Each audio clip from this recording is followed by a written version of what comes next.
Tersangka ini ya, menurut pengaku pelaku ini, dia memang nggak sekali mengambil susu butuh anaknya yang masih berusia 2 tahun. Untuk mengambil susu memang kondisi ekonomi keluarganya memang kurang. Itu.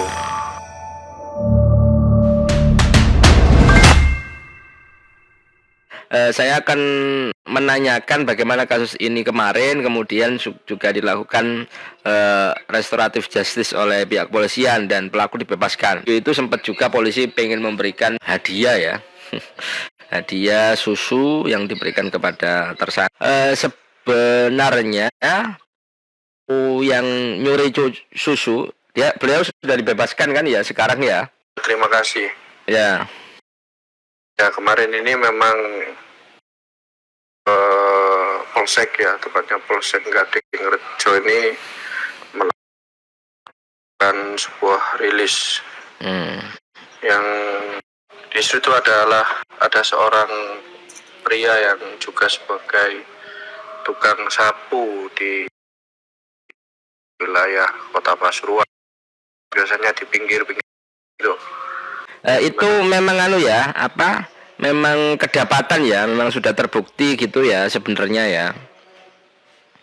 Iya benar, itu memang terbukti. Sebelumnya memang minimarket melaporkan atau sebulan itu ada kerugian nominalnya lebih dari 1 juta. Nah, itu kemudian dari pihak minimarket sendiri mengecek CCTV, ya memang benar ada seorang pria atau pelaku yang bukan pencurian atau mengambil susu formula. Itu bukan hanya satu kali terjadi ya. Nah, setelah mendapat laporan itu, kemudian pihak Polsek atau Polreskrim dari Polres Pasuruan Kota kemudian melakukan penangkapan terhadap si pelaku M ini, yang dia adalah warga Kelurahan Kapiak Rejo kalau nggak salah. Jadi setelah itu berarti sempat ditahan ya, karena memang dilaporkan oleh pihak minimarket dan sudah terekam CCTV kan gitu itu ya? Ya benar, memang pelaku sempat ditahan di Polsek Gading Rejo. Ya, setelah tersangka ini ya, menurut pengaku pelaku ini, dia memang nggak sekali mengambil susu butuh anaknya yang masih berusia 2 tahun. Untuk mengambil susu memang kondisi ekonomi keluarganya memang kurang. Itu. Kemudian sama pihak polisi akhirnya karena memang ekonomi begitu ya, benar-benar tidak untuk memperkaya diri kan, itu menjadi alasan sehingga di restoratif justice atau didamaikan begitu ya. Ya, setelah melakukan penyelidikan memang si pelaku ini tidak tidak masuk dalam kawanan maling yang biasanya meresahkan warga kota ini. Pencurian motor atau pencurian dan lain-lain memang sekarang lagi marak. Setelah diselidiki memang pelaku ini nggak termasuk dari kawanan pencuri itu. Aksi itu memang untuk kebutuhan anaknya, untuk kebutuhan gizi anaknya, bukan untuk memperkaya diri. Nah, setelah itu pihak Polsek, pihak Polres mendatangkan seluruh korban hingga pelaku. Dari pihak kelurahan sendiri, RT setempat dari pelaku dihadirkan di situ untuk mengetahui kondisi bagaimana pelaku di wilayah tersebut. Ya memang kemarin sempat ada obrolan dari beberapa polisi dan korban hingga beberapa warga setempat, memang pelaku ini memang ekonominya rendah ya. Nah, dari pengakuan polisi ini memang dia ini kurang mendapat perhatian atau belum sama sekali atau nggak dapat bantuan dari pemerintah. Nah, sempat ada itu ya dari keterangan yang didapat ya. Memang belum. Ya, keterangan yang didapat kemarin memang Belum. Belum, nggak sering dapat bantuan, nggak sering atau nggak pernah, itu memang itu pengakuannya. Kemarin sempat polisi memang mohon diperhatikan untuk kelurahan atau RT setempat kepada Bapak M ini diperhatikan, karena memang agar tidak melakukan aksi pencurian itu lagi, meski untuk kebutuhan anaknya sih, gizi anaknya. Dua belah pihak memang sudah sepakat berdamai, mulai dari korban yang dari minimarket ini dan pelaku memang sudah sepakat berdamai. Si pelaku sudah meminta maaf, tidak akan mengulangi aksinya tersebut, dan pihak dari minimarket juga memaafkan karena dia ingat anaknya sendiri, ingat mempunyai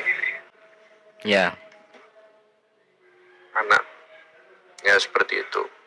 Oke, ya jadi ini memang sampai sejauh ini informasinya memang si M ini ya, Bapak M ini memang belum sepenuhnya kita tahu ya apakah dia memang sudah mendapatkan bantuan dari pemerintah, masuk di BLT atau apa yang selama ini kan sering didapatkan per bulan untuk memenuhi kebutuhan. Ini belum tahu ya sejauh ini ya. Ya. Data yang saya terima semua itu belum termasuk seperti apakah memang benar dia belum pernah mendapat bantuan sama sekali atau pernah atau gimana. Menurut informasi yang saya terima dari Polsek setempat, memang dulunya ia adalah sebagai buruh mie ayam dan sekarang memang bekerja sebagai tukang sapu jalanan yang cyber. Oh ya, wah ini kayaknya perlu diperhatikan ini sama Pemkot ini, soalnya kan tagline Kota Pasuruan resik ya. Ya apa sih bagian ngresiki kok sampai kekurangan ini ya Pak Guswali ini mungkin. Ini kan juga jadi catatan, mungkin harus diperhatikan. Ini ternyata kan pahlawan sing bagian ngresiki dalan, ngresiki kota ya. Mungkin ini juga harus segera diperhatikan. Paling tidak itu kan catatan kita, Don. Iya benar. Oke, ya Don, terima kasih untuk update informasinya. Selamat bertugas lanjut. Oke, ya, Assalamualaikum. Siap.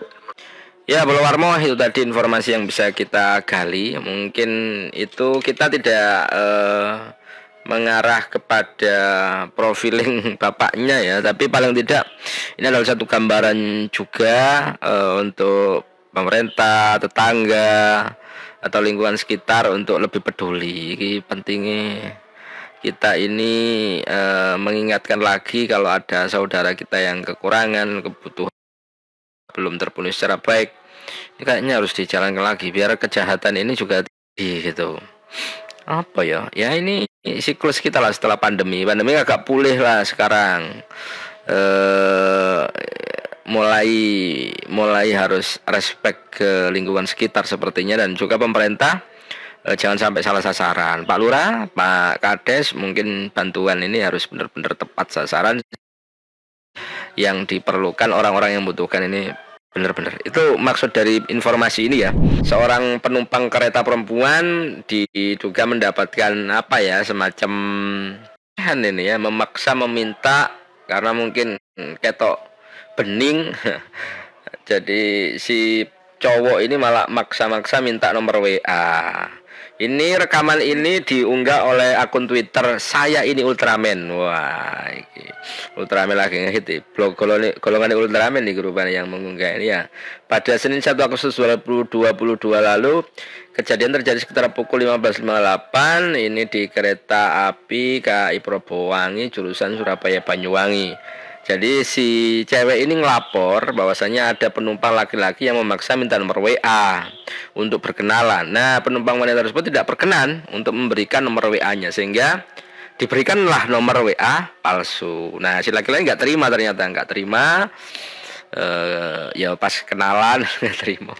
Terus marani si cewek, longgo di tempatnya si cewek itu tadi gitu. Jadi ini Humas PT KAI Daob 9 Jember, Pak Tohari juga menyampaikan benar bahwasanya kejadian tersebut ada di KA Probowangi. Nah, ini anjuran juga bagi Anda mungkin yang apa ya, sedang dalam perjalanan atau mengalami hal yang sama, ini memang jangan ragu dan jangan takut untuk melaporkan. Jadi apapun yang bentuknya kejadian yang tidak menyenangkan, kita harus speak ya, kita harus speak, terutama cewek ini harus ngomong. Kalau memang melaporkan ya melaporkan agar ini juga menjadi perhatian.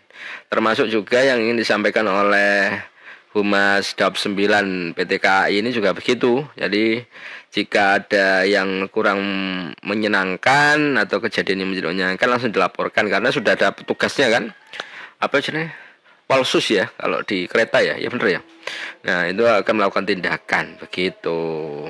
Ada juga ini ono meneh garek Sukorjo iki diringkus usai bobol rumah tetangganya lho, ono maneh iki tangga ngene iki lho. Arek-arek iki opo iki tanggane dhewe golek kan umure sapa sing lek tanggane dianu ngene sing gotong deh ya. Polsek Sukoharjo meringkus seorang pemuda bernama Jody Farid. Ia ditangkap setelah membobol rumah tetangganya sendiri. AKP Safiuddin mengatakan Jody merupakan warga Kecamatan Gempol yang berdomisili di Suwayuwo. Oh, alamatnya Gempol deh. Ini di perumahan ya, terjadi pada bulan Juni lalu. Yang jadi sasaran rumahnya Pak Bobi katanya. Sudah ditangkap. Jadi ini nyongkel cendelo nih omahe Pak Bobi. Oh, boy jarene iki. Jody. Ya, itu sudah diamankan oleh pihak aparat kepolisian Polsek Sukoharjo. Ini juga ada informasi menggembirakan ya, selain tadi. Tahun ini ada Karnaval Kemerdekaan di Lumajang. Kabar gembira datang warga Lumajang dari Togor Hak bahwasanya akan ada Karnaval Kemerdekaan. Agustusan tahun ini akan dilomba baris berbaris, kreasi karnaval dari kelompok dan perorangan. Cak Torek siap-siap ya, ono horek ya. Karnaval horek harus ada ini. Di perumahan Bukul Kidul ini ada kebakaran juga kemarin, kayaknya sering, hampir tiap hari ini katanya kebakaran juga terjadi di manapun. Kebakaran terjadi di perumahan Bukul Permai, Kelurahan Bukul Kidul, Kecamatan Bukul Kidul pada Kamis kemarin sekitar pukul 2:30 ya. Ini di rumahnya Bapak Dedianto Sinawan, 43 tahun. Kebakaran diketahui penghuni bernama Sugiono yang tengah tidur di lantai 2. Nah, 2:30 iki pas santai-santai kok moro ketok geni gitu ya. Nah, ini proses pemadaman berlangsung selama 1,5 jam. Jadi pukul suwe juga ini, mulai 2:30 sampai jam 5 ini baru dipadamkan. Waduh. Telaan omahe Pak Sugiono iki. Kok Pak Sugiono? Omahe Pak Dedianto ini. Ya, ini kita juga menjadi mawas diri, mawas pada terhadap lingkungan sekitar, keadaan kita, terutama karena musim ini sangat kerap sekali terjadi kebakaran. Semuanya hati-hati dan tetap waspada begitu. Apapun di sekitar Anda, ini harus terus kita lebih mawas diri. Oke, terima kasih Bolowarmo semua yang sudah bergabung dengan kita sejak awal tadi. Beberapa informasi yang sudah kita sampaikan kepada Anda mudah-mudahan bisa memberikan manfaat dan bisa menambah wawasan informasi kita, terutama di wilayah Pantura, Pasuruan, Probolinggo, dan Lumajang. Update informasi kita terus di website, di wartabromo.com, wartabromo.tv, atau di media sosial kita. Semua platform media sosial kita ada update informasinya. Jika Anda ingin berinteraksi dengan kita, silakan bergabung, DM, hubungi kontak person kita yang ada di semua platform yang ada di kita. Terima kasih. Assalamualaikum warahmatullahi wabarakatuh. Selamat pagi, selamat beraktivitas. Jangan lupa yang muslim laki-laki hari ini sholat Jumat. Assalamualaikum.